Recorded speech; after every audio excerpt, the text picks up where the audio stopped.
चिंतन निगमन गव्हाळे. शाळेचे नाव तात्यासाहेब मुळे माध्यमिक विद्यालय जाकारी.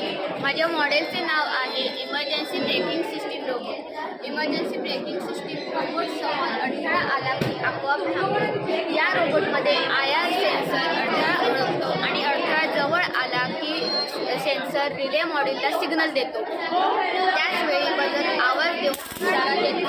ही प्रणाली अपघात टाळण्यासाठी वेळेवर ब्रेक लावण्यास मदत करते. मी तुम्हाला याचे उदाहरण सांगतो.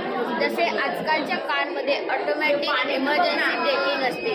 गाडीसमोर अचानक एखादी व्यक्ती, प्राणी किंवा वाहन आले तर गाडी आपोआप थांबते. तसेच आपला रोबोटही IR सेन्सर वापरून आपोआप थांबतो. मी हे तुम्हाला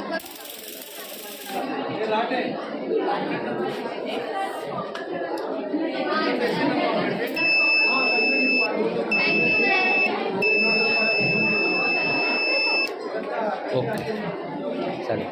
याच्यासाठी तू काय काय वस्तू वापरल्या? ह्यासाठी हे बनवण्यासाठी मी वापरलं IR सेन्सर म्हणजेच infrared sensor, buzzer, 5 volt relay module, 2 switches, battery holder 2 slots, battery holder 4 slots, 2 wheel chases आणि जम्पर वायर्स आणि DC मोटर्स. ओके, साधारणतः या प्रोजेक्टला किती खर्च आला? हा रोबोट आम्ही आमच्या लॅबमध्ये म्हणजे आमच्या शाळेत रोबोटिक्सची लॅब यंदाच चालू झाली आहे. त्यात आम्ही सरांच्या मार्गदर्शनाखाली हा रोबोट बनवलेला आहे. Okay, thank you.